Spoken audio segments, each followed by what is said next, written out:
You're listening to the Back Home Network, presented by Homefield Apparel.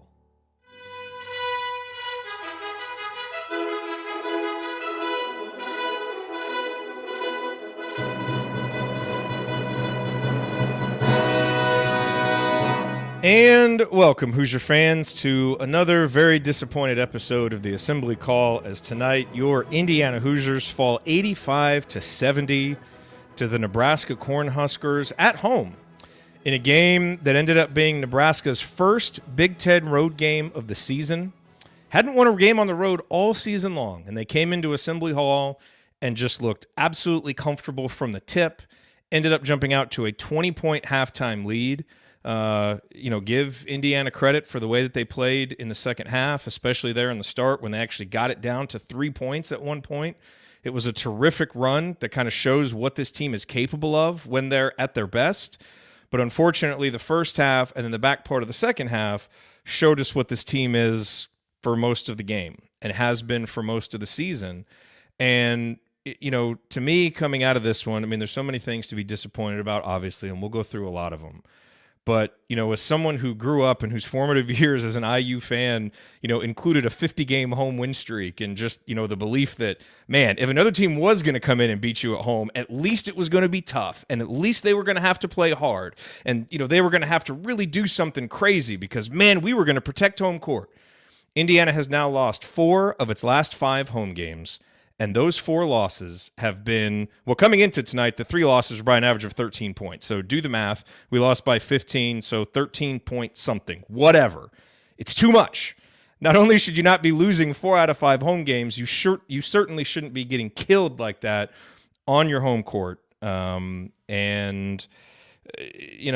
all the things that Indiana basketball is supposed to be able to hold on to, winning at Assembly Hall is supposed to be one of them. And right now we're barely competing at Assembly Hall. So anyway, the loss drops Indiana to 14-12, 6-9 in conference play, and firmly in the Wednesday games in the Big Ten tournament right now, with 5 games still to go to change that, and hopefully they can bottle what they had the first 10 minutes of that second half as we move forward here. But I'm Jared Morris. I'm here with Andy Bottoms, here with the coach Bob Moats. We're going to break it all down for you on this edition of the Assembly Call IU postgame show.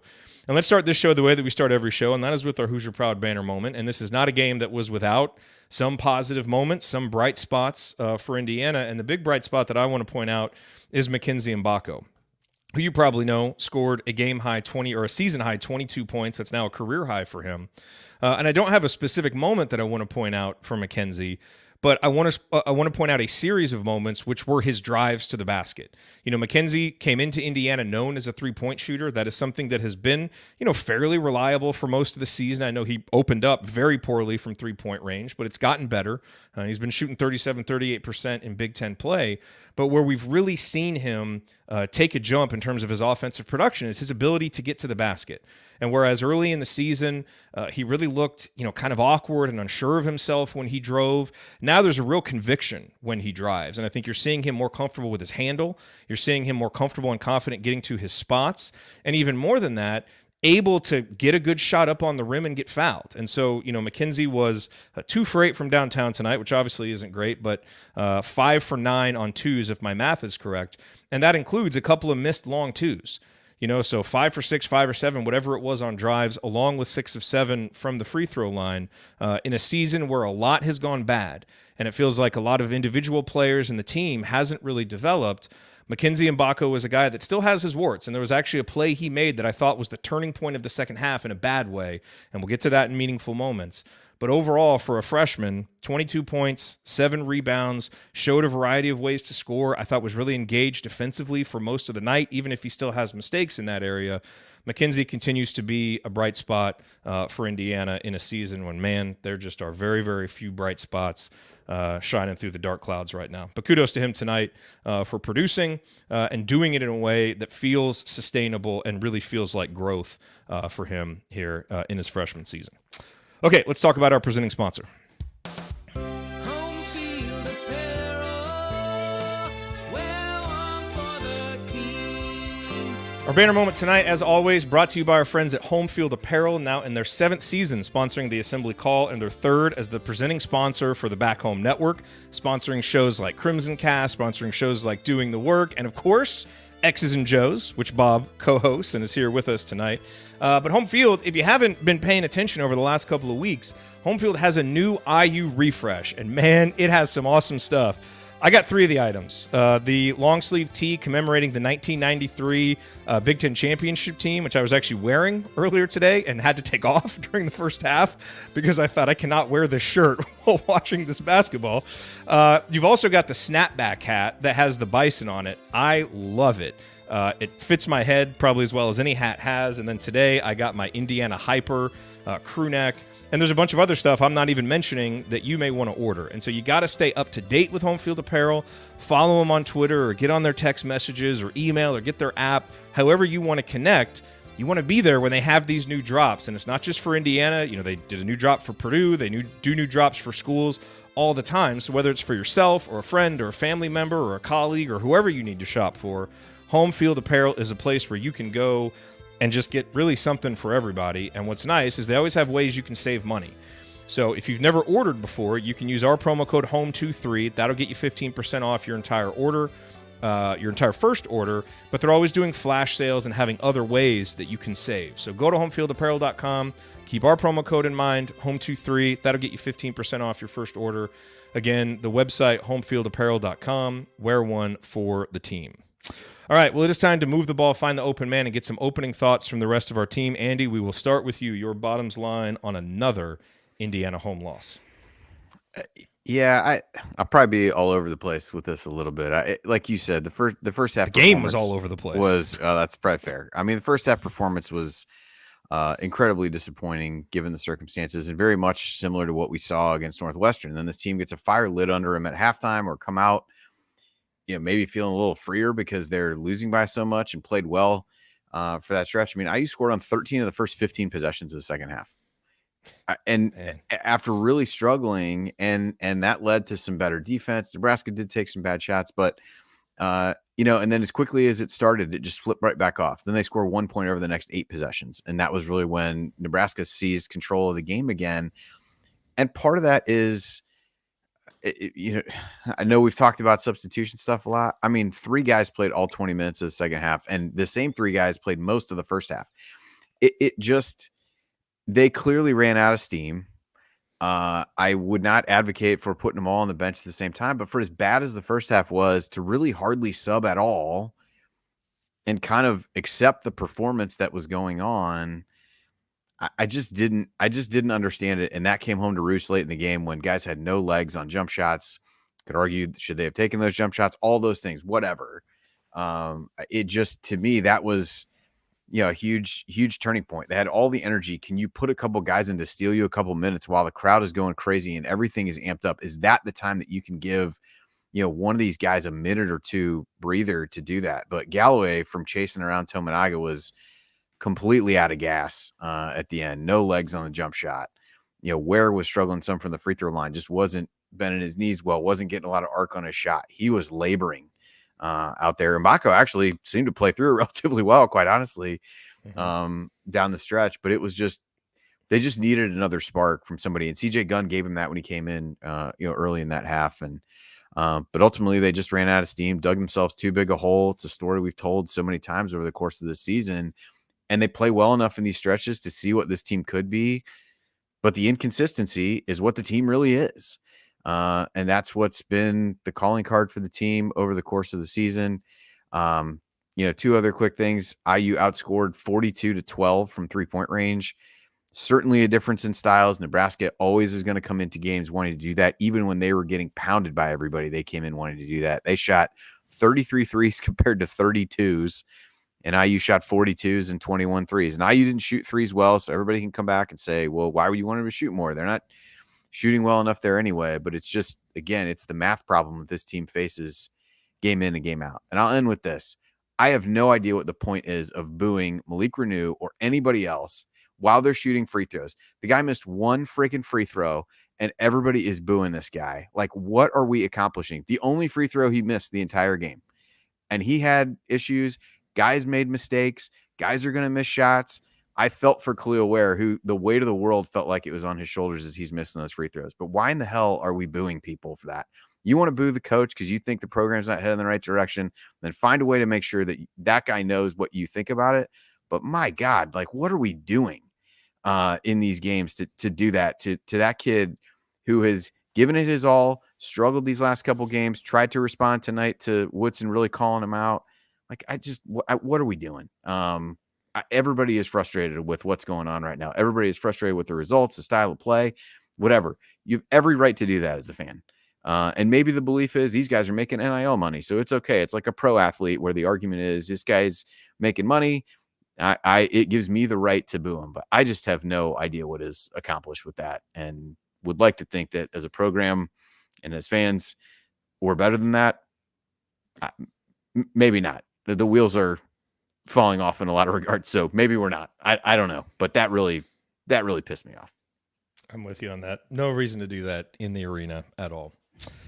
All right, Bob, let's get your opening thoughts. As I mentioned, Bob, the host of X's and Joe's. If you haven't subscribed to that podcast, make sure you do. It should be available everywhere you listen to podcasts. I think the best way to describe the reason to listen, we try on the assembly call to kind of help describe what happened in a game, help each other and help you guys understand it more with coaches like Bob and Coach Tonsoni and Andy and Ryan, who really know the game well. And so I think if you want to know why we lost to Nebraska, we'll break down all of that stuff. If you want to know from a macro sense why the roster is in a spot that it's in to create a season like this, go listen to X's and Joe's, because they break that stuff down as well as anybody. And I know it's a show on our own network. I'm biased, but I think it's awesome and everybody should listen to it. So anyway, Bob, your opening thoughts on this performance from Indiana. Well, first, thank you, Jared. That means a lot, and Mike does a really good job of just really just does an amazing job on that with this. And I'll start with where Andy ended up with the free throw shooting, because this team is designed to make up what they don't get from the 3-point line at the free throw line. And the last thing you want to do, it's kind of like, okay, your favorite golfer's out there, and misses a 5-foot putt on hole 3. And then you boo him for it, and then he misses a 6-foot putt on hole 4, and you keep it up. It's just that sort of mindset of confidence matters, playing on your home court matters. It's a thing where I get we don't like the result, but being negative in that situation doesn't help the result at all. And I would just kind of go into that it's a rough time to really kind of just, turn on the players. These guys are, you saw it tonight. They are doing, I think, many respects, they're at least trying to compete. There are situations where I think schematically they're kind of put in positions where they're very isolated from each other in an unconnected way. And we've talked about this since November, and it's just never seemed to come together. Now, sometimes you get a group of kids, I don't care if they're 10, I don't care if they're 20, I don't care if they're 34 and playing in the NBA, a group of players that never really kind of comes together and plays connected basketball. But, giving up 51 points in the first half, they weren't helping in the right places on defense. You could just tell that. Tominaga's running around the court. Gabe Cupps and he had the initial defensive assignment and was basically doing the best he could. But there's nobody jumping out to help him on screens. There's nobody kind of showing and recovering. You're watching the backside of the defense. They're kind of just, I'm on my spot, coach. I'm where I'm supposed to be. Where they're not really adjusting to what's actually happening with the play on the court. And that's rough. And then he just drains it from 22 feet, which is what he does. Or then he gets going and he's hitting shots. Cupps has got his hand in his face. He's in his socks. He's doing everything properly, and the kid just hits. And then that also, again, we go through this a great deal with this group. Then it just translates to the offensive end. They walk the ball up the floor. Yeah, they don't cut as hard going into their sets. They don't really work the ball where they're supposed to. They settle for a tough pass that leads to a tough shot that leads to transition, And then there comes Tominaga, or who was the other kid tonight that just obliterated them from three? Gary Lawrence. Lawrence, yeah, Lawrence goes 5 for 5. There, boom, there it is. And you're digging yourself into a hole. And I'll just leave it with this. I mean, there was a mayoral candidate in Indianapolis back in the mid-'90s, ZMA Jimison, and I'm just going to throw this out here. This is what we do on X's and Joes. We take these little segs. And I'm doing it now because I'm sitting here thinking, the woman didn't really do a whole lot in her campaign. But there was a day where she called in the media. She gave out little cookies. ZMA Jimison's a tough cookie. Handed them out. Gave a killer press conference. It was 2 p.m. on Election Day. 2 p.m. on Election Day. She's now trying to campaign for the job of mayor of Indianapolis. She did okay, compared to Steve Goldsmith. But the point is, you can't wait till 2 p.m. on Election Day. You can't wait till halftime. You can't wait till February to do this stuff. You've got to get to a point where your group, where you're putting all this together, and it's all coming together. All pistons are firing at the end, and you look connected, just like Northwestern looked tonight. And you're still not confused as to what our help assignments are, or am I supposed to move here or not? I mean, there's a lot to be said here that of the possible floor we could have found. Take the record out of play. I think this is about as low as I could have thought this team would have been when we were talking about this 10 months ago. And a lot of it just comes down to, it's younger players, it's learning a new system, a whole bunch of new pieces thrown in, injuries. They're not excuses, they're actually legit reasons. But I think it's almost like, Groundhog Day and Sonny and Cher are playing as the alarm clock goes off every time the ball tips. And I think we all feel that way, and we just got to kind of keep working at it. I mean, we just get there and see what let's just see if we see something in the next game or two. The 10 minutes are something. I mean, that's something big, but that's nothing. Yeah. No, I mean, and you've seen some of those spurts where it's like, oh my gosh, this can look good, but this team just can't sustain it. So look, I emailed you guys earlier today, right, with the show link, and I said, let's try and stay focused just on the 40 minutes of basketball. There's been all this macro angst and all that, and I would still like to do that. But, I found myself, as I'm watching the first half especially, Andy, and I want to describe this to you, and you guys tell me if what I'm seeing is what you guys are saying. I'm watching what Nebraska does, and from the opening tip, there is zero fear. There is zero intimidation. There is just 100% comfortability for Nebraska for two reasons. One, because the mystique of Assembly Hall is gone, because the team inside of Assembly Hall isn't good, and the team inside of Assembly Hall doesn't play with an extra level of toughness at home right now. So all these things that Mike Woodson has talked about bringing back to Indiana basketball, literally the most fundamental part of Indiana basketball, the rug has been pulled out from under us. If you can't trust Indiana at home, what do we have? Right? And so you can see that with opposing teams that come in just completely comfortable with what they're doing. But the other thing is, I think Nebraska probably comes in extra confident because they know what they do offensively is like the antithesis of what our defense is set up to stop. And when you watch Nebraska play offense, it is ball movement and people movement constantly. There's screens, there's cuts, the ball's moving, it's unselfish, it's snapping around.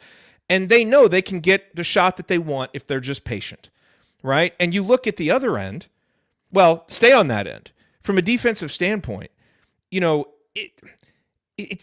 watching it. It's like these guys are trying. like there's effort. They're moving fast. Like they're trying to get through some screens. Now, not always, but what you see is after 5 or 6 possessions where a guy drains a shot in your eye, is totally confident in your gym, getting any shot they want, it's hard to maintain that same level of defensive focus. Should a player be able to do it? Yeah, but I think it goes back to more of the macro thing of if you don't believe in what you're doing and it's not going to work, it's very hard to put forth that 110% effort that we all expect, right? And so that is not just a problem of, damn, Gabe, do a better job of going through that screen. That is a macro problem with the program and the defense. And then you go to the other end, and it is either dump it down inside or the Trey go do something offense. And it's a lot of guys pounding the ball. There's not a lot of movement. And just watching Nebraska and what we're doing, the contrast was so stark. And so I just, you want to get frustrated with the players and pick out things that they're doing. I thought what I watched on the court today was just a macro failure in terms of what this program is and does and stands for right now. And, to me, yes, you obviously players take some responsibility for that.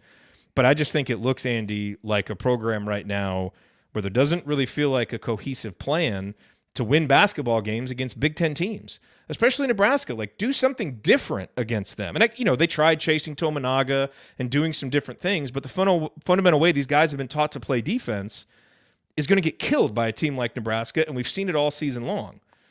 So again, I know we didn't want to say macro, but what I saw on the court tonight was just a further reflection of how far behind it seems like we are. And so, hey, get guys from the portal, do all this stuff. Like, that's great. Like, we have some decent basketball players right now that shouldn't be getting blown out by 15 at home. Yeah, I think the difference is stark. I mean, everything offensively for Nebraska looked easy, or at least was done with a level of urgency. And even when IU was scoring in the first half, it was a challenge. There were some tough shots that guys made, or got a putback or something else where they just, I don't know, everything seemed difficult to me. And I think even when Nebraska wasn't winning, they kind of played the same way and even gave Archie IU teams trouble because of the way they spread you out and were committed to that. And they would back cut and move really hard. I know they brought this up ad nauseum on the broadcast, but Tominaga is great off the ball, moves, cuts really hard, puts guys through the ringer, and IU struggled at times where they had a moment where they let up, and it seemed like they tried different things. I think there were cases where they were trying to switch some different things that Nebraska was doing. There were other cases where the big man was almost playing like a drop coverage, but at that point, if you can't fight through the screen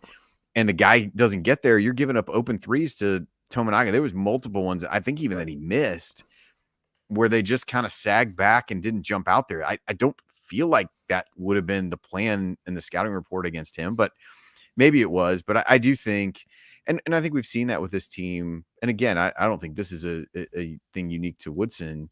But when the team really is struggling offensively, the defense suffers too. And it goes back to what you said a little bit, Jared, of you see guys make shots, you hang your head a little bit, you can't score on the other end for a few possessions, and it just kind of snowballs quickly. And I think there's a mentality aspect to that as well that has been just built up over time, unfortunately. But yeah, I just the spacing is ultimately the biggest thing to me. I mean, there was a turnover that Galloway made in the first half. Galloway's got the ball. Renew just basically went and ran into him. There are other times where Renew and Ware are both in the lane along with 4 Nebraska players. And there wasn't one time really Nebraska, everything was 5 out for the most part. And they're cutting through and doing different things. It just is about as stark a contrast as you can get within the league.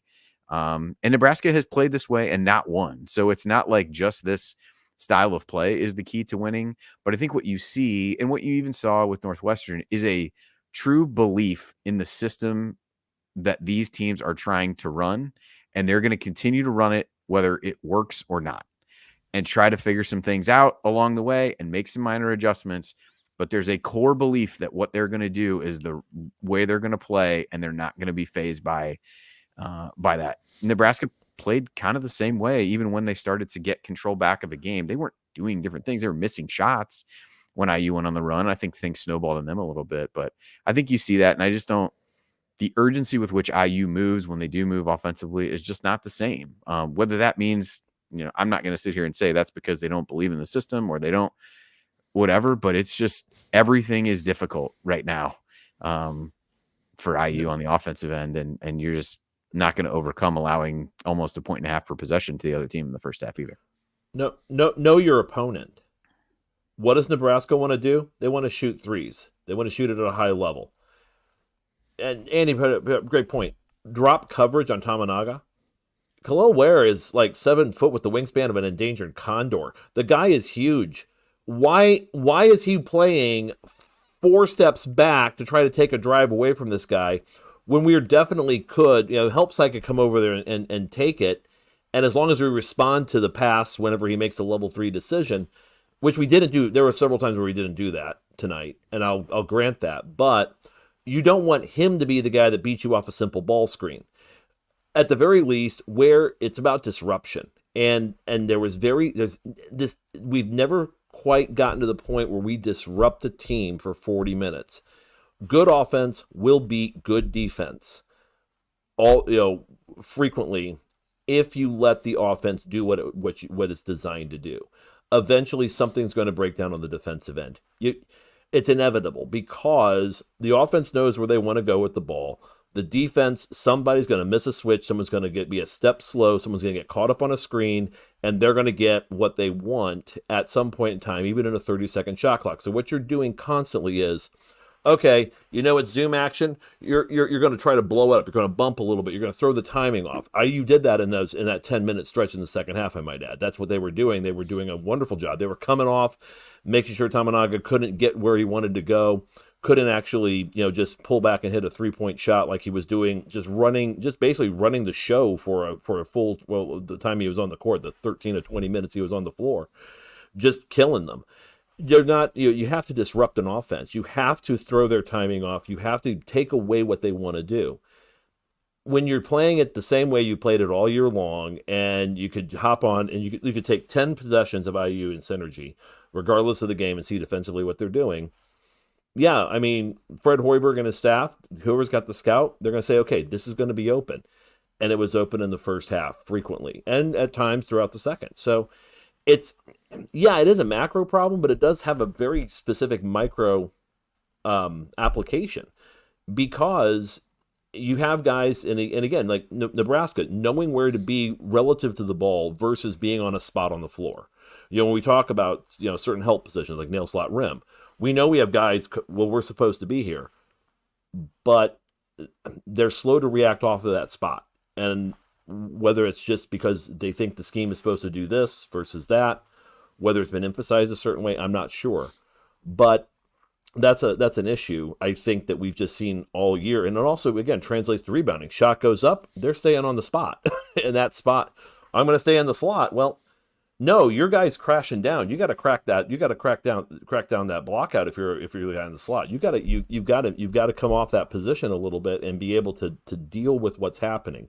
Are we still thinking the game too much? 2 days after President's Day, yeah, I think in many respects we're still overthinking the game. Real quick on offense, this team has to play at pace. This team has to play at a high pace. This team is not designed to run a mover blocker like Virginia.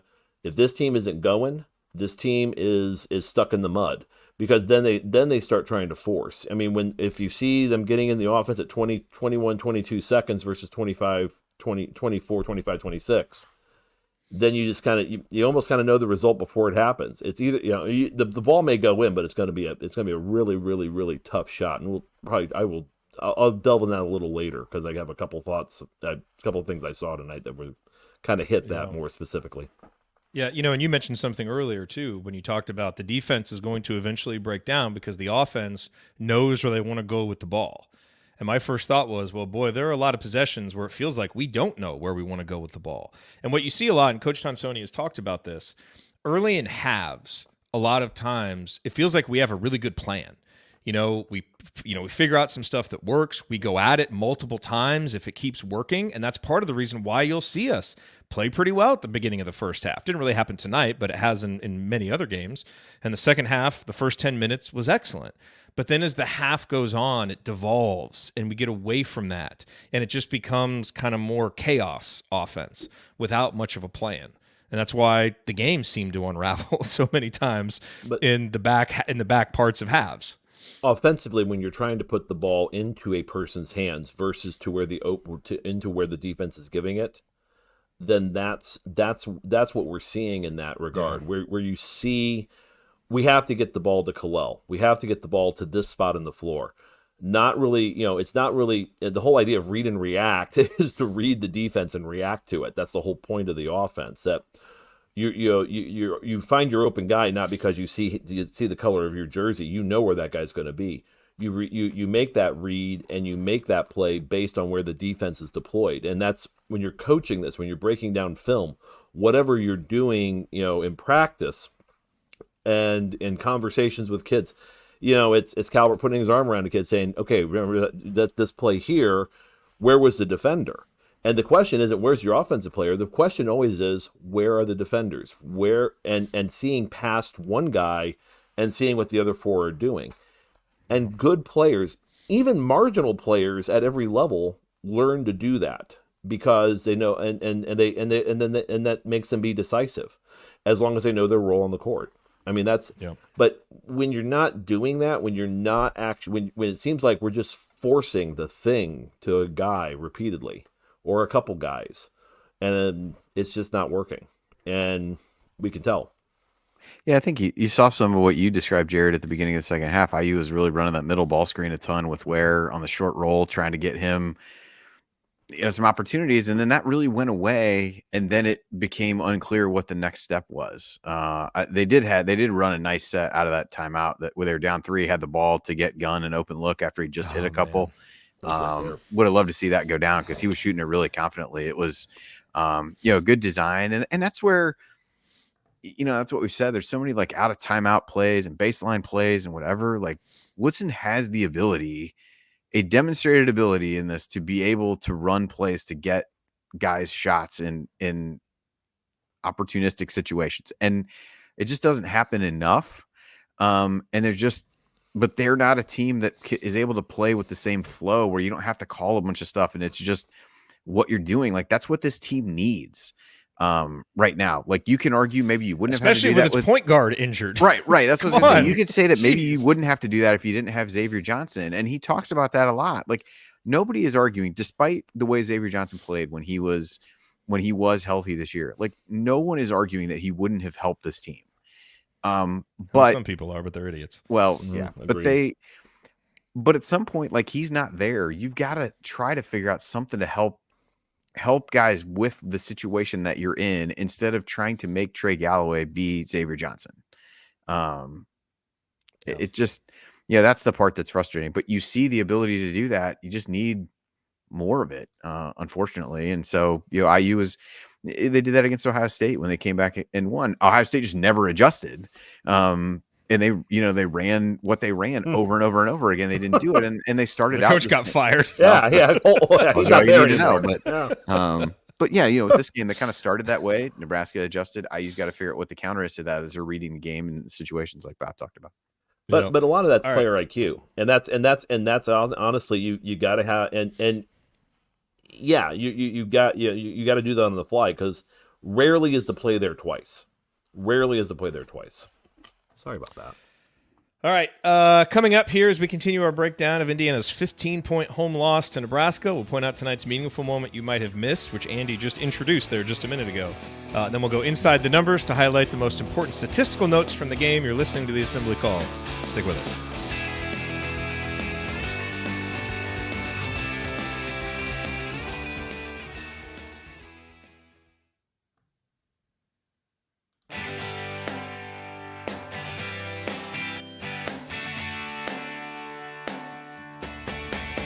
This is Jordan Halls, and I never miss a shot or an episode of the Assembly Call. It's wild to think that Jordan Hulls and Calbert Cheney are part of a team that struggles this much from an offensive standpoint. But alas, you're listening to the Assembly Call IU postgame show. I'm Jared Morris here with Andy Bottoms, the coach Bob Moats. We were breaking down Indiana's loss to Nebraska, bad loss to Nebraska. And it is time now for tonight's meaningful moment you might have missed. Meaningful moments that you might have missed. This segment brought to you by our friends at Hoosier Ticket Project, where they help individuals and families experience IU athletic events in person for the first time through the generosity of alumni and fans. To learn more about how you can donate money or extra tickets to help create meaningful moments for other IU fans, visit HoosierTicketProject.org. That's HoosierTicketProject.org. For example, if you can't make the game tomorrow, the IU-Iowa game, and you have tickets, let Hoosier Ticket Project have them, and let a young Indiana fan go be part of that atmosphere, which is going to be electric. Hopefully the team is able to bounce back from their loss to Illinois and give the Hawkeyes a good game and hopefully beat them. But anyway, that should be a really fun night tomorrow night inside of Assembly Hall. So meaningful moment, Andy, you kind of introduced this, and I think, the first part of this, everybody remembers. Indiana cuts it to 3 It's a 17-point run to open the second half. I mean, it was awesome. Honestly, it was one of the most fun 10-minute stretches of basketball we've had this season. Team was playing hard. They were playing together. There really felt like there was kind of a collective will and a togetherness and a commitment to what they were doing, which is so stark because you didn't see it in the first half. And there's been so many times when we haven't seen it, and you kind of see what these guys can do when they have that level of juice. And a big part of it was 2 big three-pointers by C.J. Gunn. He hit one when it was 57-46, hit another one when it was 59-53. As you said, Andy, really shooting with confidence. And so he gets that open three, he misses it. All right, fine. You're 2 out of 3 in your early second half threes. No harm there in missing a good shot. But what happened next, to me, kind of really set the tone for what was about to come. And I mentioned this in the banner moment. I thought Mackenzie Mbako had a really good game overall for a freshman, but you still see mistakes from him. And I thought he made a real mistake on this play. I don't remember who. I think it was for Lawrence, if I remember correctly. But they just set a real simple screen for him out at the top of the key. And Mackenzie, instead of fighting through it, just kind of let himself get picked. And even after he got picked, it's like he took a second or two to recognize what was happening to get through to challenge the shot and never got there in time to challenge the shot. Lawrence drains the three. It's 62-56. The very next possession, CJ probably got a little over his skis a little bit, had kind of a wild drive. There was no call, and I'm not sure if there should have been one because you couldn't really see from the camera angle. But then Nebraska goes down and get a layup, and all of a sudden it's 64-56. And it just felt like so much of the work that had been done to cut into the lead, now you're back to 8. And there's definitely something deflating about that. But Andy, it was, the missed shot. And again, CJ had made 2 previously, so it's not a criticism of him that he missed a shot. But it is one of those big momentum-changing, blow-the-roof-off-the-place three-pointers that you kind of need to hit if you get the chance, So, there are just some shots in a game that are really, really big, and really good teams knock them down. This team's just not there yet. Hopefully, as CJ develops, he can be a guy that hits that shot because he made the 2 previous. But then you just can't make that defensive mistake. And again, it's a freshman. Sometimes those mistakes are going to happen. The bigger idea is you shouldn't be on such a high wire in the second half that one mistake kind of blows everything open in the other direction. But it did. And so hopefully that's something Mackenzie learns from, because you got to fight through that and be aggressive. And after you get screened, get out there and somehow challenge the shot, or someone's got to help you. That's the kind of stuff that kills this team. Give them an in-rhythm three-pointer, boom, momentum changed, and the game really changed from that moment on. Yeah, in a lot of cases, that sequence felt like where Nebraska changed a bit of what they were doing defensively. And if you look at who took shots leading up to that, and what happened after it. So you talked about part of that, but so, CJ misses that 3. You talked about the made 3 on the other end. There's actually a possession for each team in between the gun drive that you talked about, but Ware had one inside that I think one of the many shots he had that just kind of rolled around the rim and fell off. Nebraska misses a 3. CJ has that kind of wild drive. Maybe he was fouled, maybe he wasn't. They get a layup. Then CJ makes a turnover coming down the other way. And Nebraska gets another layup. And then you get Mbako taking a jump shot, a long, a longer or 2, I think right around the elbow. And so you just, like, it was in those stretches. We can argue that getting the ball inside every possession is not what you need to do, but that was what had been working. And all of a sudden you've got different guys, using possessions in that stretch that maybe weren't before when you were successful. And CJ, I think, got into, was playing with confidence, had gotten some run. Again, he needs to have the freedom to be able to play and make mistakes at some point, because if he's going to grow into a player that this team can trust, he's got to be able to play through some of those things. So it isn't a criticism of him in that scenario, but yeah, that's just how with this team things can kind of snowball a little bit, where just don't have that guy right now who can really steady things and get you a basket when you need one to settle things down. And then Nebraska just kind of gradually worked the lead up after that stretch. I throw, going back to the actual play where Mbako got picked off. That's why you have help designs, and you have, you were doing a Tamaga all half. When Lawrence goes 3 for 3, you're coming pretty much out of a timeout. That's a quick instruction of, okay, we get out on their shooters. It should just be across the board. They know the scout. They know which guys they really want to kind of make sure that they're focused on. if your guys do on the screen, don't play off, don't be in the way as a screen, and helping the screen. Get out, help on that a little bit, because we're going to have a situation where, again, Mbako got picked off. Whether he didn't fight, and again, part of it is sometimes after playing, it just happens in the game. It's a mistake, and the high wire, exactly. You don't want to be down 20 because that one mistake shouldn't kill you. It happens to every team, but you adjust your help because, again, know your opponent, know your scout, get out on the guy, and know the situation in the game, which is there are sometimes you can't give up a 3. No. If we'd overplayed and they go inside and get a wide open 2, fine. It doesn't feel as big of a deal. They make that 3, and it really feels like, boom, we're stopping this run right now. They were 8 of 15 on layups. Let them go. At that point, and again, you have length. You have length that can disrupt it, and then you're putting them into scramble mode. Now you're disrupting what they want to do. That's where this just isn't working. Where, well, I did my job. I stayed here on my screener, and nobody got by me. Good, but Lawrence is there at 22 feet letting her rip, and he did it all night. It doesn't matter, and even then, at that point, the adjustment on the scout is, okay, the kid's hot tonight, you may just want to get out on him. And even if he's not a shooter, you get out on him because it disrupts the offense, it disrupts their flow, it forces him to take round out the angle versus taking hard angles, those sorts of things.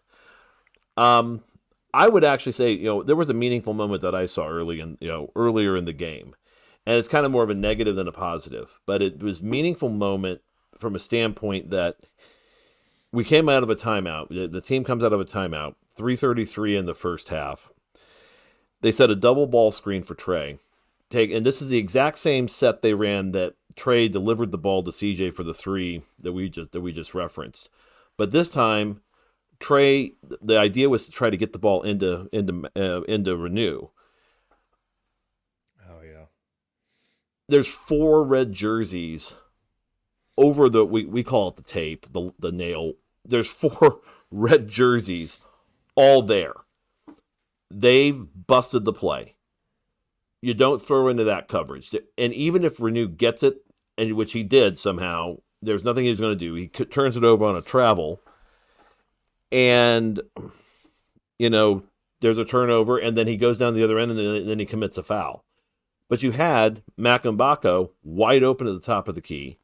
And even if he didn't, he had a one more over to Khalil Ware, who then would have been standing at 22 feet for a wide open 3. And you're talking two guys who are 2 of your better 3-point shooters.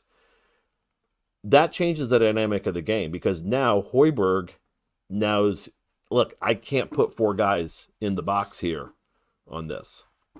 So that's, I think, where a lot of this, again, it comes down to reading the situation, having players that go, okay, we saw it was on the whiteboard, but they blew up the whiteboard. I got to go to my check down. And it's not like football where you have it's a much faster process, and guys shouldn't be, at this point in the season, being able to play in that flow. Yeah, I think to kind of piggyback on that, I think it was a play late. CJ ended up taking got the ball kicked out to him. Probably could have taken the 3, shot faked and drove. Ends up taking a tougher, 2-point jump shot. Kind of same deal though. I think Leo maybe was open at the top of the key. Somebody was open to kick the ball out to. And I think some of it is awareness of that and what this team is trying to do. And we talk about, you get what you emphasize. This team is not emphasizing 3-point shooting. Don't need to belabor that, but I think some of that leads to guys not moving off the ball in a way that can even get them open for 3s. There was it was the drive that Galloway had. I think it was in the second half, could have been the first half. He gets kind of in the air underneath the basket, and he tries to throw it out to Mbako on the wing. Gets deflected out of bounds. No harm, no foul in that scenario. If Mbako's guy's not really looking at him, all he has to do is relocate to the corner and be able to clear that space, make an easier pass, and do some of those things. And Nebraska did a really good job at that on multiple occasions. They would do that. A guy would kind of set a flare screen that they would get behind and be able to do it. Like the movement, even off the ball, to get into those 3-pointers was really different. And I think that, again, we could argue that that's a point that IU doesn't emphasize, whatever. I don't really know. But the movement to get easier shots in those kinds of kick out scenarios, it really separated Nebraska in some ways and got them open shots that IU wasn't able to get. They didn't lose possession on the one that I talked about. They're able to re-inbound the ball, maybe even scored off of it. I don't remember specifically, but it was an opportunity to move and get a better shot and an easier pass. And everything is just so stationary that gets hard. And again, that goes back to the night and day difference in movement that you saw from the two teams really throughout the game. Because you have a team that doesn't look to go to where the tape was at the beginning of the season. Okay, this is where you are on this set, and I'm not saying that that's what we're doing, but it definitely feels like that. Well, I'm supposed to be here because that's where it drew up, without accounting for the fact that the defense adjusts to it. So if you just take a couple steps, or you relocate you get yourself more open, subtly open. And even in this offense, I think, even if they just readjusted positions, I mean, you do the old Villanova swap, that's a possibility. Or worst goes to the worst, go through a pin screen, something like that, where you could call it, or you just do it and see if it works. Because at this point, it's not working the way we're doing it, so you might as well try something. But it's just that lack of flexibility that I think we have. There's a rigidity to this that just doesn't, that just shouldn't be here at this point in the season. No. All right. Next up, let's go inside the numbers, brought to you by Jackson Hewitt Tax Services. If you live in Bloomington or the surrounding areas and you want your taxes done right, contact our friend and Chat Mob Hall of Famer Megan Mahaffey and her team in Bloomington, Bedford, and Martinsville by calling 812-339-3334 or by visiting jacksonhewitt.com. And you probably want to do it soon because I know their calendar is filling up with tax day coming here in a handful of weeks. But let's talk about numbers. And, Andy, you mentioned the three-point shooting numbers. Obviously, I mean, that's just a huge one. I mean, it's a math problem that's been an issue for Indiana all season long. Indiana actually took 21 three-pointers tonight. A lot of those, ended up being late in the game, but only 4 for 21. This is not something that's going to get fixed in a game. This has to be a program emphasis moving forward to get better at this. We've been talking about it over and over and over again. So hopefully it happens. But the number that I want to talk about is 6, and that is the number of turnovers that Trey Galloway had tonight. And, Andy, it's really, it's a two-pronged discussion for me. I don't think you can completely absolve Trey of responsibility for his play. I mean, he's a senior and he's got to go out there and play the role that is asked of him. And we have certainly seen him produce more in 39 minutes than 8 points, 3 assists, and 6 turnovers. And yes, he ended up guarding Tominaga a lot in the second half and all of those things. But as Coach mentioned, even early in the game, there were just some decisions that, Trey's greatest strength is also his greatest weakness. He is aggressive. He will go and force the issue. And sometimes he jumps in the air and has no place to go with it. And other times he gets the ball and flips it over his head and makes a shot. And then other times he throws a perfect assist. And then another time he's throwing it into 4 guys. And that is why Trey has always been better as a secondary creator and attacker as opposed to a primary one. And so this is the second part of this, which is some of this is unavoidable. Xavier Johnson is hurt and Gabe Cupps isn't ready. So Trey kind of has to have this role. And he's been, doing a better job with it in some respects, but tonight felt like a little bit of a step back for him in terms of decision-making. And so he needs to be better and smooth out some of those rougher edges, especially when he's trying to create, for other guys. But at the same time, it would be nice to be a little bit more creative, kind of help him out, understand his limitations, that you can't just run stuff like you have a normal point guard back there. And part of the reason why you don't, why he's thrust into this is because, the injuries to X obviously have hurt and there wasn't a backup plan behind him at that position. So, I mean, to me, wrapped up in that 6 turnover number is like layers and layers of things to discuss that have impacted where we are right now as a team. Yeah, I totally agree. I think Woodson, I thought Cupps played really hard on Tominaga, but just the guy hit some tough shots on him. And I think that was, that was a struggle. But at least with Gabe out there, it gives you somebody else to be a ball handler. You're just asking a lot of Trey at that point to go chase this guy around for, 20 seconds on one end of the floor, initiate the offense or running tons of that, middle ball screen and really putting him in the position to do a lot of that. He had a lot of those baseline drives where he's trying to find somebody and kick it out.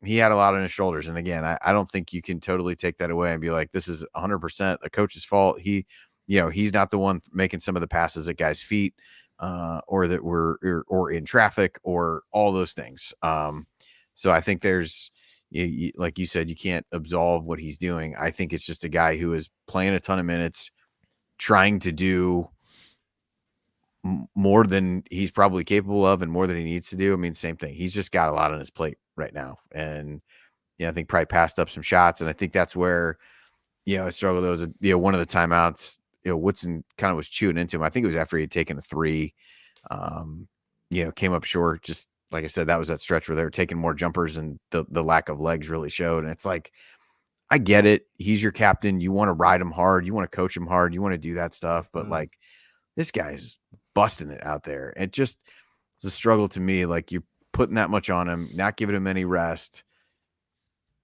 I know they're college kids. They should be able to play, blah, blah, blah, blah. All those things. That's fine. But I just think he's being asked to do so much. Like, maybe I'm too empathetic in that scenario and am not on him in a way that some people might be. But, you can't turn the ball over that many times. Totally get that part of it. But just think he needed some help at some point to try to figure out somebody else who could initiate the offense. They just don't have that person right now. And, they let Leal bring it up a couple times, but even so, like, he's not putting the same pressure on them to do that. And the way Nebraska was guarding, the lane is so clogged that one of the things that Galloway does well is get downhill, try to get to the basket. That really wasn't an option for him at that point. And it just kind of snowballed from there. So I think certainly not one of his better games. I think he's a guy who really hustled, played hard, made some poor decisions in spurts, and that came back to bite him for sure with the 6 turnovers.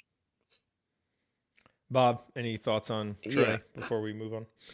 I would say one of the things on Trey was when he got chewed, Tominaga had just ran him like all around the court, came off of a screen. There was no help. He got a step behind, recovered enough to challenge the shot, but Tominaga was able to get by him and score a layup. And then things just came unglued. And you're watching the timeout going, my thought, it's like, it's 4 minutes left to go, 3 minutes left to go in a double-digit loss game.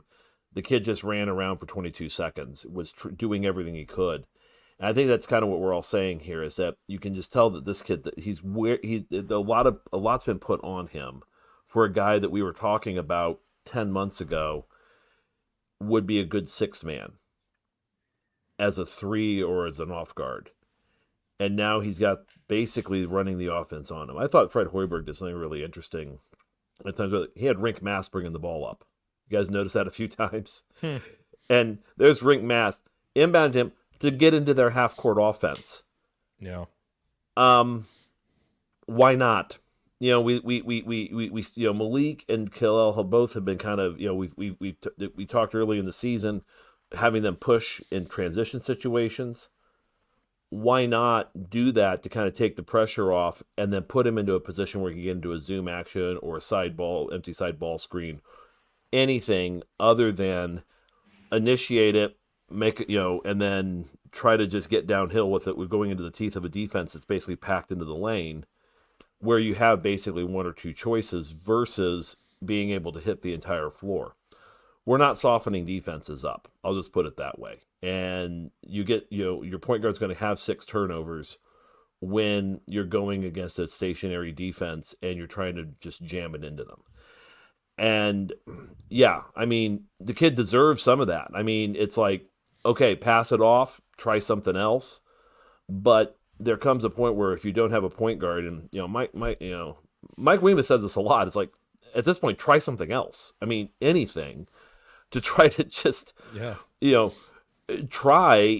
just give this a shot, because what you're doing is kind of, it's going to produce these results like this especially against a team that's very mobile and active like Northwestern is.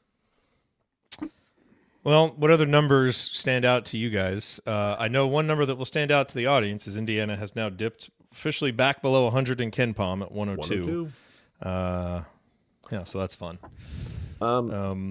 Two Two quick ones from me. At the under 4 Northwest, I'm sorry, the school, the team that beat us, it's deja vu, 1.51 points per possession at the under 4 in the first half. Seriously? 1.5. Yeah, I mean, we're talking that's basically, that's about as, and that's over a 16-minute period. It wasn't like there was a 4-minute period where they did that. No, over 16 minutes, 1.51. Jeez. And I mean, the other one was I only put it in the post 6 times. Really only did post up 6 times today, at 1 point per possession. Ball handler, including passes, 21 times at 1.0 points per possession. That's pick and roll, you mean? That's pick and roll. Yeah. Yeah. So the good news is early in the season, that was a lot more lopsided where the post was netting more. But that was actually pretty good pick and roll offense by Indiana tonight. For what it's worth on a 15-point loss, but it's something. And it goes back to Andy's point about when we get outscored, was it 40 something to 12 by threes? Yeah, 42 to 12. Thank you. Yeah, I scored 30 by the 3-point line. That tells some of your story on a 15-point loss. But I just, again, thought those were two that just kind of showed that, there's some bad, but there's always a silver lining on the touch of gray. Andy, any numbers that you'd like to talk about? I'll throw a couple out. Turnovers we talked about Galloway's turnovers. The turnovers themselves were relatively even, but Northwestern outscored IU 15-6 on points off turnovers. I will say, rebounding wise, I felt like I saw a lot more legit box outs than what you saw against Northwestern. Only give up 2 second chance points on 7 offensive rebounds. IU actually had 16 second chance points on 11 offensive rebounds. Ware had, I think, 4 of those. As you go through that. So I think that was, a positive sign. Outscored on fast break points, though. It speaks to some of the pace. And really even assists. IU just with 5 assists in the second half, even when things were going relatively well. And Renew, I believe, had 6 assists at halftime, didn't have any in the second half as they, kind of made things a little bit tougher on him. He was perfect on 2-pointers. The only shot he missed was his, the lone 3-pointer that he took. And certainly, looking at the 3-point shooting, I used 1 of 11 in the first half, 3 of 10 in the second, while Nebraska was first half, they were 11 of 16 on 2s and 9 of 19 on 3s. I wrote down at halftime. I mean, just an absolute clinic on that end of the floor for them. And so I think that was what built the 20-point lead. And IU was just fighting uphill from there. The other thing I would say is 7, the number of players IU played. It was no Anthony Walker, no Peyton Sparks, which wasn't really a shock given how Nebraska plays. No Caleb Banks again, which I don't think can be a shock at this point as you look through that. I think I look at that on the one hand, it's the team was playing so bad in the first half. It seems like you would just throw anyone out there to try to get a spark at that point.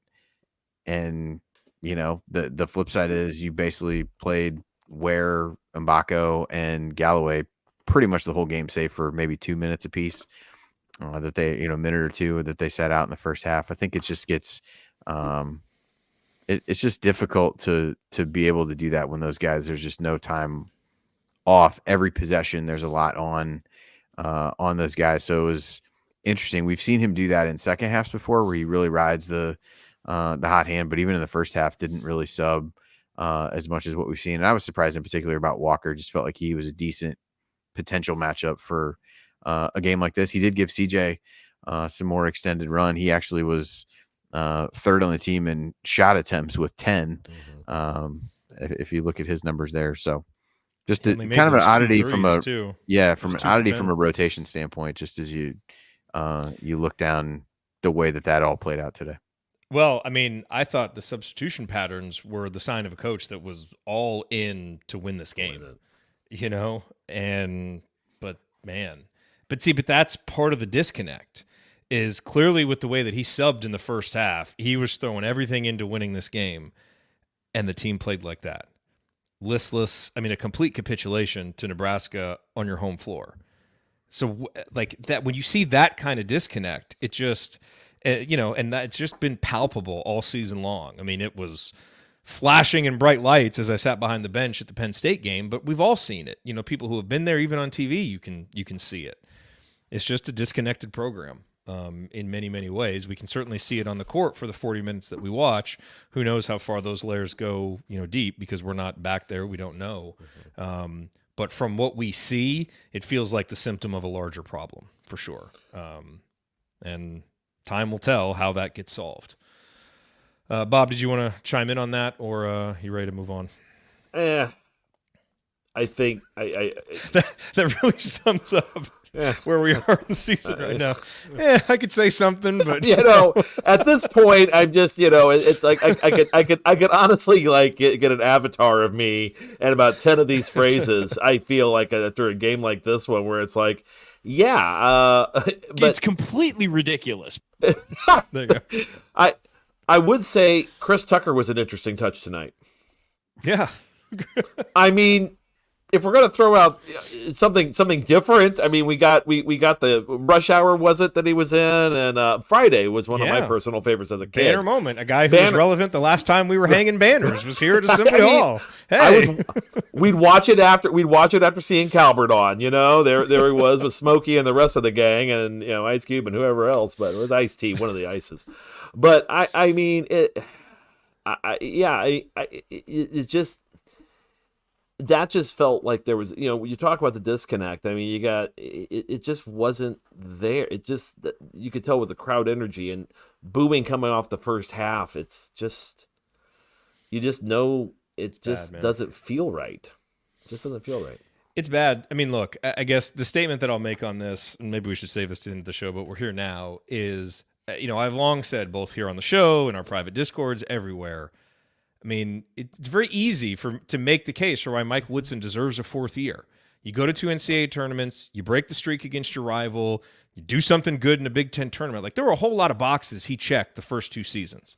Help Trace become the best player that he can be. Help Jalen become a first-round draft pick. I mean, it's not just like making stuff up, or you're just in Woodson's pocket and you're making up reasons. No, like, there's a compelling case to be made for why he deserves a fourth year. But man, with every loss like this, it gets harder and harder to have any confidence in that fourth year. And that is a real paradox, or catch-22, or whatever it is. But that's a real pickle. It's a real tough position to be in, because, those feelings, those visceral feelings that we all have watching the team are real. And what feels like kind of the lack of a plan, and looking at a roster that looks like it's going to need a lot of turnover with only one player signed, like, there's just some bright flashing lights that would make anybody concerned. And so, if this is how we're going to play it out for the last 5 games, I definitely reserve the right to change my mind on the whole deserving a fourth year thing, because part of deserving a fourth year is at least carrying some momentum into the third season after your first 2 and having some sort of cultural foundation to build on. Outside of a really nice spurt to start the second half, what was there tonight that feels like something to build on? It felt more like rock bottom than something to build on. And how many times have we had that 10-minute spurt to start a second half, or that 10-minute spurt here, or that 10-minute spurt there? I mean, you point to almost every game, and we see 10 minutes where this team looks like they could play against any team in the country, and it's there. And it just isn't happening. And again, it's wait till the end of the season, certainly. You let the resume build. You let the case. You kind of just see where things are. Chip stacks can be won back. You go on a massive run in the Big Ten tournament. Some things could go a little differently. It could feel differently by the end. Yeah. NIT berth, same thing. And yes, IU should play in the NIT if they're offered. I'm just gonna a topic for another day, but I fully agree another with you. day. But yeah, let's get back on the NIT bubble first, though. Before let's get back, or the CIT bubble too. I don't know. I mean, but I think at some point, there is a question of, in the era of NIL, in the era of the transfer portal, has the calculus changed? And at IU, which is, when you talk about chip stacks, it's a high. This is a high ante table, and the expectation is that you're at least going to compete. And you're going to compete every single game, especially at Assembly Hall. And the question is, where is the stack right now? And I think it's an academic answer. Well, Andy, why don't you have the last word on this here before we break for game balls? Let's just move on to game balls. I mean, there's nothing. We've been talking a long time about this game. This game may have gotten already more discussion on here than it deserves. So let's just keep That's true. going. Okay, fine. Fine. All right, coming up here on the Assembly Call, we will hand out our game balls and Hoosier Hustle Award, which just give us a chance to dive into a few more individual performances, discuss a lingering question or two, and look ahead to what's next for Indiana coming up this weekend. That's next on the Assembly Call. Stick with us.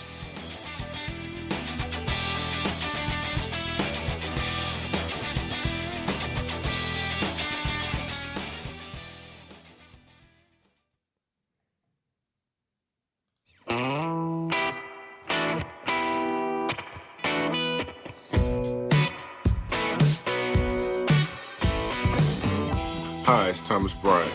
What's the only thing better than being Kentucky in the NCAA tournament? Celebrating it with friends afterwards. Join Jared, Andy, Ryan, and Coach after every IU basketball game. Go Hoosiers. You're listening to the Assembly Call IU postgame show. I'm Jared Morris here with Andy Bottoms, the coach Bob Moats. We are breaking down Indiana's 15-point home loss to Nebraska. Time now for our game balls, presented by our friends Allie and James at Bloom Environmental, and they want to make sure everyone knows about radon, a colorless, odorless radioactive gas that is the leading cause of lung cancer in non-smokers. According to the EPA, Monroe County and other surrounding counties throughout Indiana are expected to have elevated levels of radon above the action level recommended for mitigation. Contact Bloom Environmental today and mention Assembly Call for a free radon test kit and mitigation estimate. You can learn more at bloomenviro.com. That's bloomenviro.com. Andy, again, I apologize. I know I said we weren't going to talk the macro stuff, but I feel like a fool, honestly, because when I sent that, I was like, you know what? I feel like they're going to play well tonight. We're at home. At worst, this is probably a close game. And then we're down by 20 at halftime. And it just kind of short circuits you, and it's like, well, there's something deeper going on here. So anyway, but I don't know. Let's talk game balls. It's okay. But why don't you go first with your game ball? I'm gonna go with Mbako. Led the team in scoring, had 7 rebounds, which was second on the team behind Khalil, and just really thought he competed. I know you talked about the 3-pointer he gave up on the one. I just thought he competed well. Took for the most part good shots. Was 3-point shot wasn't really falling. Was just 2 of 8 from there. And took at least 1, maybe 2 longer twos, but otherwise, really, I thought focused on driving to the basket, tried to get himself going, got to the free throw line, was active on the glass. Just thought it was another good performance as he continues to build and has been a bright spot of the season that has not had a ton of them. So I'll go with him.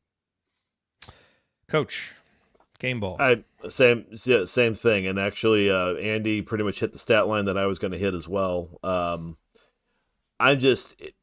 It's good to see, considering where he started, when the season started, where he was and where he is now, with what he's able to do both offensively and even defensively. He's really grown as a player, and just leading the team in scoring on a night like tonight. It's still something, and it's just one of those. I really think that he's a player that, if he doesn't go to the NBA, I'd love to see him back in a Hoosier uniform next year just to see what he could become. I really think he can make that next year jump into that sort of and be a guy that, if he doesn't go until his sophomore or junior year, can definitely be a player that could be a big contributor for a team that will be looking to go on the upswing. Especially if he's going to get in there and compete like he did tonight. Again, I thought he was one of the guys that really competed. I mean, you contrast that with how disengaged, and maybe disengaged is the wrong word, but it just felt like he was kind of floating in and out of games, and maybe at times didn't even know how to get himself into the game at the beginning, early in the season. Not uncommon for a freshman. But now you see him, and that mentality is different, and you've really seen growth there from him. So I agree with you, Bob. He's shown something. I mean, that is a guy that you can work with and that you can build forward with, even with some of the flaws that we've seen, because you would hope that some of those get smoothed out. So Mbako gets the game ball. I am going to toss in a quick vote for Khalil Ware, who, again, the box score numbers are just kind of wild. I mean, 17 points, 12 boards, had 4 offensive rebounds, Andy, as you said, some of those second chance points, also 3 blocks. And I thought a lot of, good runs for Indiana. included Khalil getting a block. I mean, this isn't a team that gets a whole lot of 3-pointers to create momentum, but they do get blocks from Khalil, and sometimes the team needs the momentum that those blocks bring. But man, my heart just hurt for him watching him shoot those free throws and just struggling. And you could see on his face and in his body language how much it's like he wanted to say to people, I want to make you happy. I want to make these free throws. I'm trying. And, and this is where, to me, like earlier this week, I posted a tweet with all the guys' free throw percentages and how every single player on the roster, except for Anthony Walker, is shooting worse from the free throw line this year than they were last year. And most guys are at their career worst. Khalil included, who has improved everywhere since moving from Oregon, except at the free throw line, where he was 71% last year. He's 64% this year. I did not do that to call out the players. I did it as a counter to Mike Woodson's comment that it's just their mindset. No, if everybody's struggling, it's some kind of collective mindset or something systemic in the program that is helping to cause this. And if you want to say fans booing is part of it, maybe it is. I mean, it's whatever the stew is, there's something happening there. It's not just these guys don't care and don't want to make free throws. And I just thought seeing it on his face really laid that bare on the court tonight. And if he makes his normal, percentage, I mean, if he hits, a few more of those, that's a 20.12 rebound game for Khalil. I just thought he was, engaged. I would give it to Mbako, like you guys said, but I thought Khalil was at least a worthy counter vote. Yeah, I'm right there with you. I mean, it was gut wrenching watching him again for all the knocks on him coming in about his motor and all that. Like it was obvious that he cared and was just the anguish of not being able to make him. I think they said Galloway was one who came up to him and tried to kind of prop him back up a little bit, and he just was like he whatever cliche you want to use about a guy missing shots. I mean, they were all there. Didn't get a lot of arc on it sometimes. Didn't bend his knees a lot of other times. The ball, just kind of aiming it, trying to get it in. He had so many that just rolled around the rim and hit the rim 4 times and then fell off. He had a lot of shots like that.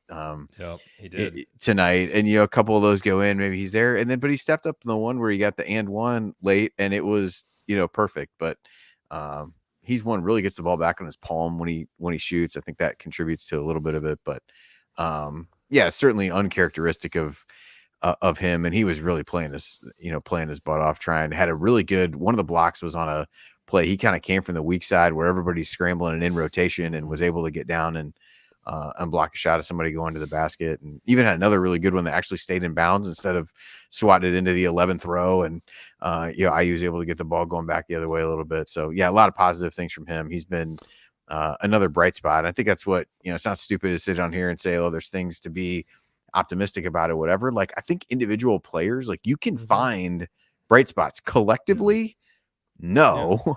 But he has definitely been one who has continued to really compete, got asked to play heavy minutes tonight, had to move out on the floor a lot based on how Nebraska plays.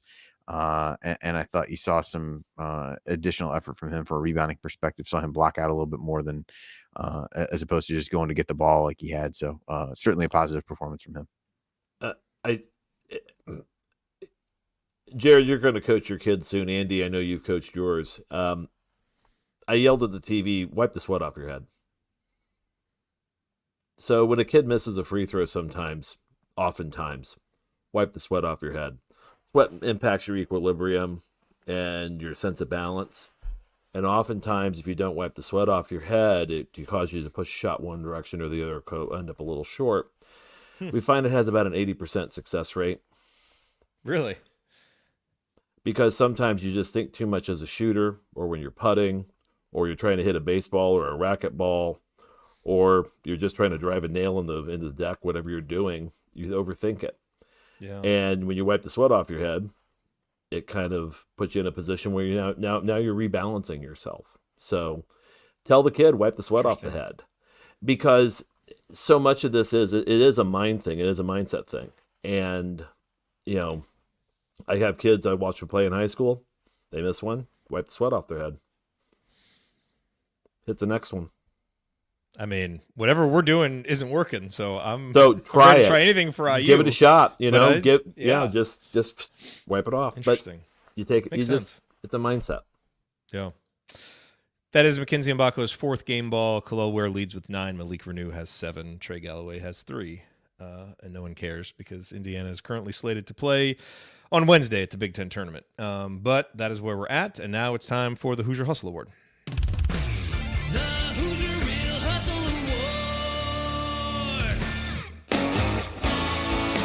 Award. Hi, this is Anthony Leal, and it's time for the Hoosier Hustle Award.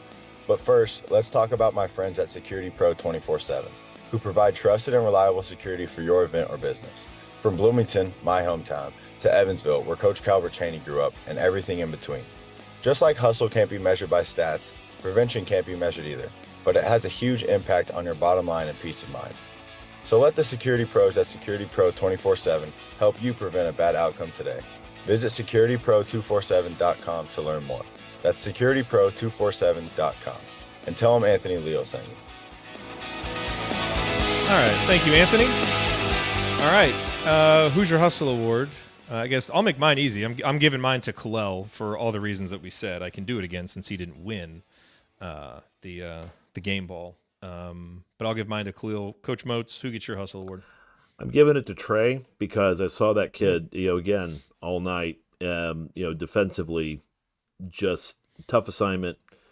Tamaga didn't beat them as badly in the second half as he did in the first half. But, just anytime you have a kid plays 39 minutes and he comes off the floor basically, holding his ankles. Ware's a good one too, don't get me wrong. But, just really loved the effort that Trey put into this game. And I don't think anybody could light him up for any good reason at this point for what happened. No, you can question a few decisions he made, but not the effort. Yeah, and again, players are going to screw up. It's just part of the deal. But you played through it. Yep. Andy, who gets your Hustle Award? Well, that's unfortunate because those were the two that I was thinking of. So that doesn't really didn't help me out at all. It's really unfortunate. My first inclination was to go with Trey, so that's who I'm going to go with. I think. As hard as he played defensively, I'll give it to him. Tominaga had 2 points in the second half after 18 in the first half. And I think he should get a lot of credit for that. The way he chased him around, I think just absolutely wore himself out. Even when Woodson is chewing him in the huddle, I don't even think he could keep his head up. I don't think he was trying. Maybe he was trying not to look at Woodson. I don't really know as it was happening, but he was just even my wife was sitting there. She's like, just look at him. He could hardly even stand up. And then he walks out of the huddle and just kind of dragging himself back down the court. And so I'll go with him. I think either one would be a worthy choice. It wasn't necessarily a game without, without guys hustling. So I'll go. Yeah. It had to be, either Ware, Mbako, or Galloway, the guys who played at least 38 minutes each. It was certainly going to be one of those guys. And again, that's the hard thing. Part of it is just the recency bias of the second half was better than the first half. So you watch the second half, you watch them fight, you watch them get exhausted. It's like, wow, those guys did play hard. And then you think back to the first half. It's like, man, where was some of that in the first half? And again, it's the subtle distinction. And I don't know. Coach Moats, actually, I don't know if we ever talked about this with you on the show. So maybe whether you disagree with this or not, the subtle distinction between, playing with effort and playing with conviction. Mm-hmm. I think this team is play with effort. I don't see a lot of loafing, but you do see stuff that's maybe a quarter step slow because there's too much thinking, or there's just that extra gear you don't have when you're not fully bought into and engaged in what you're doing. And that's why for me, I've been so much more frustrated with the coaching than the players all season long, because I do think there's effort. There's just not always the conviction in the fight. But those are two very separate things to me.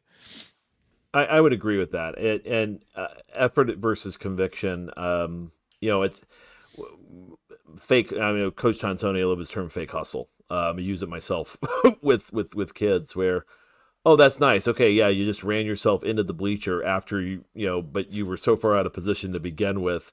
You're now trying to show, and I'm guilty as charged when I was a 10-year-old, 11, 12, 14, 15, 17, 37-year-old, still doing the same things to kind of, I'm trying my hardest. But it's just that not doing a great job of understanding and connecting to each other. it's too many times have we run ourselves into a position where it's like they don't. It's almost like they're hung out on an island. You have 5 guys out on an island, and if they screw up, they're on. They're the ones holding the bag. I don't really see. It's one thing to lift your teammate up when you fall down. It's another thing to come off and help and then recover, and then have the other guy behind. It's a rotating thing. It's supposed to work that way, and I'm just not seeing it. Yeah. Well, this is normally where we talk lingering questions, but I feel like, I mean, the main lingering question, about Coach Woodson and the future of this program, there'll be plenty of time to talk about that in the future. We already kind of discussed it more than we thought we were going to, but it is late, so let's move on. Plenty more of that talk to come, trust me, just not tonight. Coming up, tomorrow night is normally Assembly Call Radio. We are not going to do Assembly Call Radio because tomorrow night is about the women.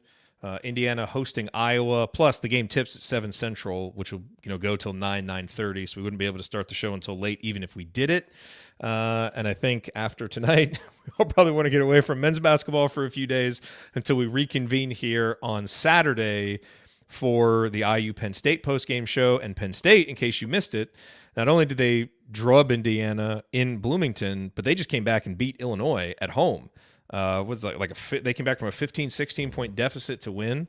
What a win! Yeah, they were down 7 with 40 seconds left. To go. Jeez, unbelievable. But man, Mike Rhodes, he's got those guys playing hard even without their leading scorer.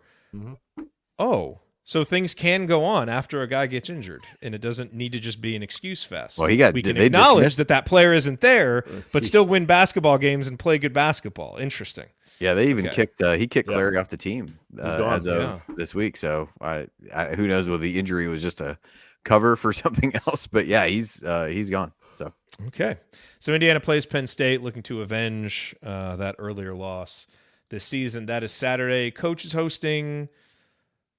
I think Coach Marlowe will be with him. I will be at my son's birthday party, so I will not be here for that game. But we'll have post-game shows for all the games down the stretch this season, and then plenty of time in the offseason to talk about whatever happens during those games. All right, remember to check out our friends at Home Field Apparel. Use the promo code HOME23 at checkout to get 15% off your first order. Gentlemen, time for last call. Andy, you lead us off. Running out of stuff to say at a certain point with the way things have gone. This just followed such a similar formula as other games, as the season, as anything else. We're just spurts of solid play, but overall just trying to dig themselves out of a hole that they created by playing really poorly. And it's just a tough way to make a living when the math isn't on your side based on the shot diet that you choose to have and all of those things. And it's just so many of the same things that we said before, and you just want to try to look and find some bright spots down the stretch of the season in a league that's pretty unforgiving. Is Penn State proved tonight. There aren't a lot of games where somebody can just go waltz in and win games. And so, especially in their old gym, which old IU fans will have some very treacherous memories of that. Yeah, they may never play anywhere else after really. So anyway, so it's it's going to be tough. I think the team has shown the ability to play well enough in spurts that they shouldn't go winless during these last 5 games. But I don't think, based on what we've seen, you can rule that out by any stretch of the imagination. So just as a matter of how they continue to respond, what changes we see to the rotation. Saw some differences in that regard tonight, as we talked about. And how they can try to get things turned around and figured out from a mentality standpoint. And quite honestly, with some of the, current fan sentiment and booing, might not be the worst thing to not be at home.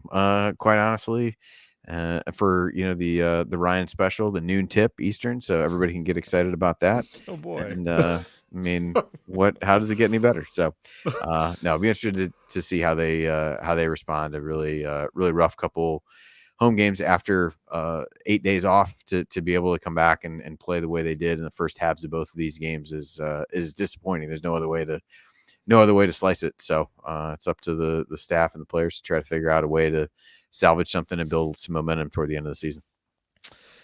And, the only bright side for Andy about not having Indiana anywhere close to the bubble is at least you don't have to deal with the ridiculous people who think you show favoritism to IU in your bracketology. So, it's a very small thing, but at least you don't have to deal with those morons this year, which, take what I can get. Has to at least give you, a little peace of mind. But check for Andy's bracketology stuff at Inside the Hall. And then you're also making regular appearances on Fielding the 68 as well. Yeah. Which is part of the Field of 68 network. Yeah, I did have someone the other day, though, because I made a comment if the 6 Mountain West teams get in, that one of them will be in Dayton. Somebody replied to something saying that I apparently thought Dayton was in the Mountain West. I'm like, no, I will get plenty of stuff wrong. I do know what conferences the teams are in. So thanks, though. All right.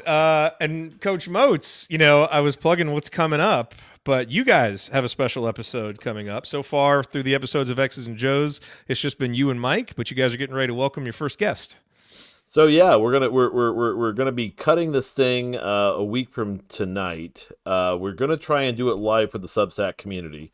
So we've got the crayons out ready to go on that one. But we're gonna be talking about not kind of player evaluation and different ways of kind of looking at how we look at players, look at coaches, how we kind of look at things a little differently versus just kind of that the one ranking area. We're going to have a special guest. Our good friend Sam Story will be making an appearance on a podcast.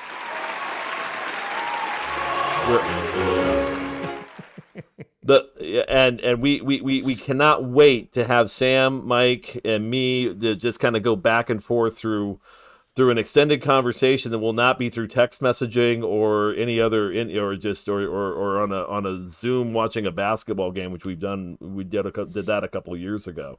So we're looking forward to getting that one. And again, we'll have more information on the Substack portion of it for the Substack community to kind of tune in live for it, with potentially some audience participation. We're still trying to work that part out. Someone's got to be able to read and talk at the same time, and I don't know if I'm really going to be all that good at that. So, so the live part will be for community members, but then it'll be on the public podcast feed. The audio replay will be. The audio replay will be on the will be available to all of our subscribers and to the general public.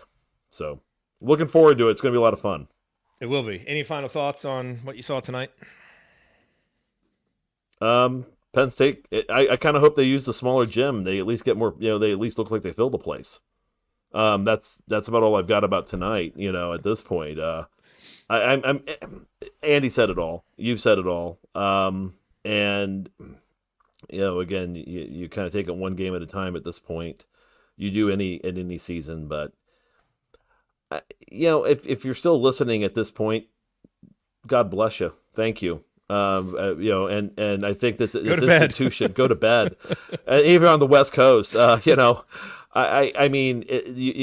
is a program that is incredibly special, and I think if you've ever jumped into anything with Trilly Donovan's doing right now, and watching just how enthusiastic IU fans are about this program, it's amazing, and we'll get through it. We always do. We'll find a way out. We will be back.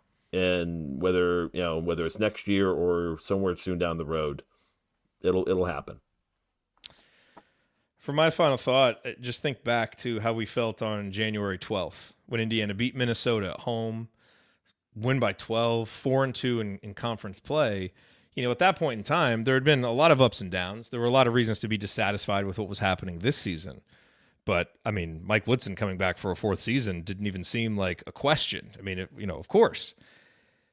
The next game, Indiana got blitzed by Purdue, and that was the first home loss of what is now 4 out of 5 home losses. And Indiana, of course, has continued losing on the road to Wisconsin, to Illinois, to Purdue. 2 of those games totally non-competitive. And so, how much can change in 5 weeks? Well, I think a lot can change in 5 weeks. And I think when you're that non-competitive overall, and especially that non-competitive at home, just because everybody felt good about, hey, of course there's going to be a fourth season on January 12th, doesn't mean that has to still be the case now on February 21st. And if you can't do anything better over the next 5 games, I don't even know how you're going to be able to justify that being the case at that point. So there's a lot to play for over these next 5 games for Indiana, for its coach, I think especially, to show that there's something worth salvaging here. Because to me, 10 minutes of competitive basketball against Nebraska at home when you really need something good to happen, that's not worth salvaging. I mean, that's not even to what you said, Bob, earlier. This is high stakes poker for the chip stacks, and that's not even anywhere close to it. And so there were some bright spots overall from some individual performances, but the overall 40 minutes that we saw is completely unacceptable. And we've tried to kind of highlight some of the reasons and pick that stuff apart, and we'll spend a lot more time doing it. But we've got to see something better over these last 5 games than what we've seen over the previous 5. And even over the previous 10 going back to that, because this is not Indiana basketball. And right now, it's not feeling in the moment like it's much worth saving moving forward, which is a wild thing to be thinking about and saying about a coach who just went to 2 straight NCAA tournaments after a 6-year drought. But, I mean, at the end of the day, we can't just reward and make decisions based on what's happened. We have to look forward and protect the future of the program as well. And that, to me, is why there's so much riding on these next 5 games. Let's see if there's something to protect. Let's see if there's something to move forward with. I don't know exactly what it would look like to make us convinced of that, but I think we need to see something that at least gets us approaching that, because otherwise this is going in a direction that no one saw happening, but that is starting to feel somewhat unavoidable. So anyway, that'll do it for us on this edition of the Assembly Call. If you want to see us do the show live and be part of the live chat, make sure that you subscribe to our YouTube channel, youtube.com/assemblycall. Don't forget to go to assemblycall.com. That's where you can join our Substack. We do have a free newsletter that you can sign there, as well as the paid subscription. Special thank you to Bob Thompson for the music you hear on the show. Special thank you to John Ringer of rigdesign.com for designing our logo. And thank you for listening. We'll be back on Saturday after IU Penn State. Until then. Take it from me, Anthony Leal. Keep your elbows in and your eyes on the rim, and go Hoosiers. All right, I got to get out of here, folks. Thank you. Thank you. Thanks for coming out. San Diego chicken. Thought we'd bring back that oldie. That's a good one. But goodie. All right, guys. That was 90 minutes. Yeah, I tried. But why? Why? I don't know. Why not? I don't know, man. Because I don't know. You have good intentions the morning of game day, and then the game happens, and I don't know, man.